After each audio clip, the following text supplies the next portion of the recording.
Envoie ton esprit saint, ton feu d'amour divin, déploie ton cœur et viens nous sauver. Délivre-nous de nous, délivre-nous de tout, ceux qui refusent en nous de t'aimer. Du sang de ton agneau, déversons-nous le flot des abondantes eaux de ton pardon. Viens inonder nos vies, restaure-nous, guéris ton Église.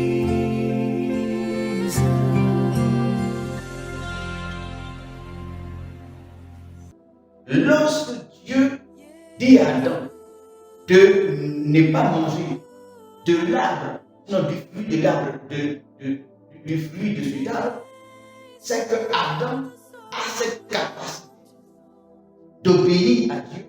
Et donc Dieu a donné à l'être humain de la capacité, n'est-ce pas, de lui obéir.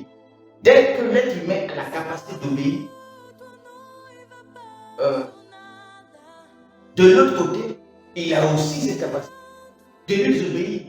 Et il donne à l'homme cette capacité d'obéir ou de désobéir à Dieu, d'aimer ou de ne pas aimer quelque chose. Dieu ou une personne, c'est la faculté, la capacité, n'est-ce pas, le mécanisme, c'est par le mécanisme lit à vie. Le lit à vie. C'est pourquoi je serai jugé. Si le principe ou la notion du lit à vie n'existe pas, alors c'est injuste que Dieu influence tout le monde qui se vit avec. Le principe du jugement est faux et ce Dieu qui le fait là, c'est un bandit. Dieu donc ne peut pas pousser Judas, pousser Absalom, pousser les Philistins, Hérode, pousser Nebuchadnezzar, pousser Pharaon, pousser Nimrod, pousser tous ces grands criminels qui furent dans la parole de Dieu, qui ont fait des choses atroces, terribles. C'est Dieu même qui les aurait, n'est-ce pas, poussés à faire ces choses-là, et ensuite vient s'asseoir sur un grand trône pour les juger. Pourquoi est-ce que donc Dieu les jugerait si c'est lui qui les a poussés, n'est-ce pas, poussés, parce qu'ils ont fait des livres à vie. On les pousse pas, eux, ils ne font rien. Et donc, on estime que c'est Dieu qui les a donc poussés à faire ces choses-là. Tous les criminels, tous les braqueurs, tous les violeurs, tous ceux qui, n'est-ce pas, volent dans les caisses de l'État, tous les braqueurs, tous les coupeurs de route, tous ceux qui empoisonnent, tous les bénistes qui viennent en Afrique en vacances, voir les amis et les empoisonnent. Ça, ce n'est pas la faute de ces personnes-là, parce que c'est Dieu, n'est-ce pas, qui les avait possédés par la volonté de Dieu. Ils vont se des filles. Ce n'est pas vrai, ce n'est pas vrai. Ce n'est pas du tout vrai. C'est pourquoi il faut comprendre que l'homme lui-même, n'est-ce pas, a cette capacité de faire ou de refuser de faire.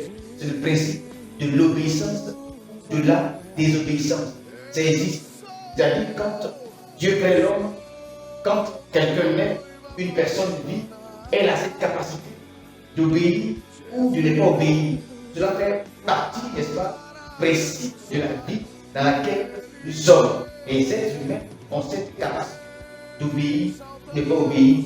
Nous avons déjà parlé de ces choses-là et nous avons dit que l'obéissance ouvre la porte sur un chemin et la désobéissance également ouvre une autre porte sur un chemin. Et donc, lorsque nous disons que quelque chose est écrit pour quelqu'un, c'est peut-être, c'est pas forcément juste, parce que l'homme a deux voies, deux choix. Si tu désobéis, voici ce qui va t'arriver. Si tu désobéis, il y a quelque chose qui est écrit sur toi. Si tu désobéis, il y a une histoire qui est écrite sur toi. Si tu obéis, il y a une autre histoire qui est écrite sur toi. Donc, des bonnes choses peuvent t'arriver, comme des mauvaises choses peuvent t'arriver. Si tu es paresseux, les choses, n'est-ce pas, des paresseux, les choses dont les paresseux attirent, les choses qui correspondent à la vie du paresse, ça va t'arriver. Si tu es courageux également, les choses qui arrivent encourager votre activité. C'est vrai qu'il y a des versets bibliques qui disent que, par exemple, Dieu, il donne à ses saints, n'est-ce pas, autant ses saints qui donnent, il leur donne ce que les autres obtiennent en travaillant. N'est-ce pas? La Bible dit également que c'est l'ennemi, celui qui court, qui fait l'effort de courir, qui rapporte la victoire. La Bible dit que ce n'est pas le vaillant héros sur le cheval qui obtient la victoire, le combattant qui obtient la victoire, le guerrier qui obtient la victoire.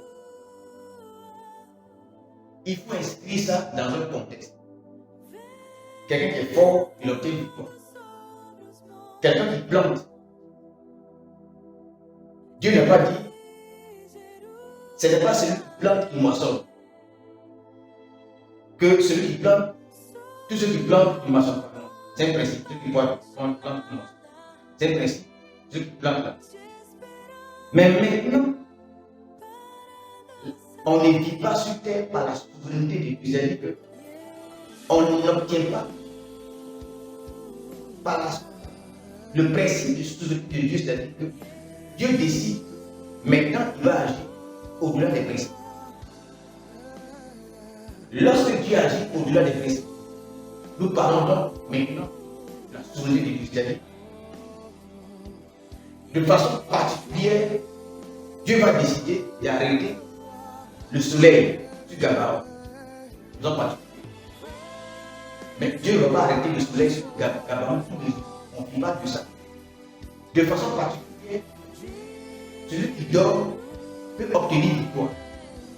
Mais ce n'est pas un principe. Le principe, c'est le travail.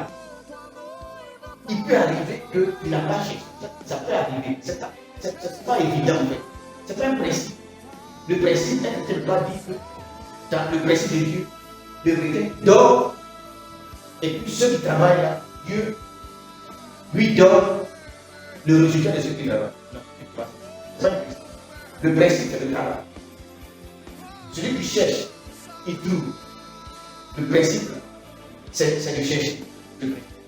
Maintenant, de façon particulière, un jour, Dieu, au-delà des principes que lui-même a dit, c'est-à-dire le principe, Dieu a créé le mécanisme pour que le soleil se lève tous les jours. Ça, c'est un principe. Ok? Mais un jour, comme ça, il peut décider que le soleil se lève. Bon, là, c'est le miracle. C'est pas sa souveraineté, ça dit ça va progresser.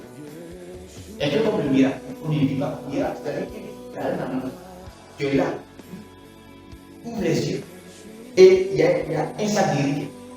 Ça, c'est par la souveraineté de Dieu. Mais on ne vit pas. Tu peux être là, un poisson, un gros poisson tombe. Tu ouvres la porte, un gros poisson tombe devant toi. Et tu sens dans ton cœur du plan et manque. Parce que tu es pauvre, là.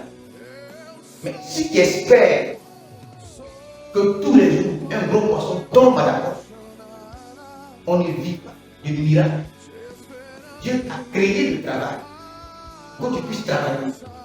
Et dans le travail, il peut y avoir aussi un miracle où Dieu peut faire que ta production va être abondante. Ça même, ce n'est pas un miracle. Vous voyez? Dans l'église primitive, la Bible cite un certain nombre de choses. 3 choses particulières. Les signes, les prodiges et les miracles. Est-ce qu'il y a une différence parce que ces 3 choses-là, la Bible va les citer concernant les apôtres, concernant l'église primitive. Il est dit que des signes, des prodiges et des miracles étaient faits par les mêmes apôtres. C'est Dieu qui fait ces choses-là. Mais qu'est-ce que Dieu appelle signe? Qu'est-ce que Dieu appelle prodige? Qu'est-ce que Dieu appelle miracle? Tu fais un chant. Et le chant là, au-delà, n'est-ce pas, ton arbre requis, ton chant a fait 3 fois, 4 fois. C'est prodigieux. Un enfant de 4 ans qui a l'intelligence d'un enfant, n'est-ce pas, de 6e, c'est prodigieux. Ça peut arriver. Prodige peut arriver. Mais il va vivre un miracle. C'est-à-dire, toi, tu ne es pas à la maison, tu dis non. Dis c'est miracle. Il va miracle. C'est-à-dire que tu ne peux pas essence dans la voiture. Ça fait un jour, la nuit, quelque part, en pleine forêt, en plein milieu de la route, à minuit, ta voiture devant la parle. Dieu peut mettre des. Mais si tu penses qu'à partir d'aujourd'hui, tu ne vas plus payer essence, parce que Dieu qui est souverain, c'est lui à partir de l'heure d'attendre. Mais essence, c'est que les gens fabriquent là. Les gens travaillent pour les payer. Tous les chrétiens ne peuvent pas avoir de l'escalade voiture, peut-être que Dieu est souverain. Non, les gens ne fonctionnent pas comme ça. Alors, Dieu est souverain, n'est-ce pas? Mais l'homme même doit s'engager. L'homme même doit s'engager. Alléluia. Alors, le sous-thème que nous traitons, n'est-ce pas? C'est l'Église face à l'avenir. Est-ce que l'Église ne peut rien faire? C'est-à-dire, devant nous, il y a des géants. Devant nous, il y a des fils d'Adam. Devant nous, il y a les mystiques. Il y a des Illuminati. Il y a les francs-maçons. Il y a les occultistes. Il y a, n'est-ce pas, les hommes qui contrôlent tout sur la terre, dans notre pays, dans le domaine, n'est-ce pas, de la santé, même dans le domaine de l'agriculture. Ils sont en train d'innover, ils sont en train d'inventer, ils sont en train d'inventer des sémences, n'est-ce pas, qui ne se reproduisent pas parce qu'ils veulent avoir ce qu'ils ont appelé des banques, n'est-ce pas, de sémences. De sorte que quand tu voudras maintenant semer, tu vas t'adresser à. Ils sont en train d'innover dans ce domaine-là. Ils sont en train également d'innover dans l'école. Ils sont en train d'innover dans l'économie.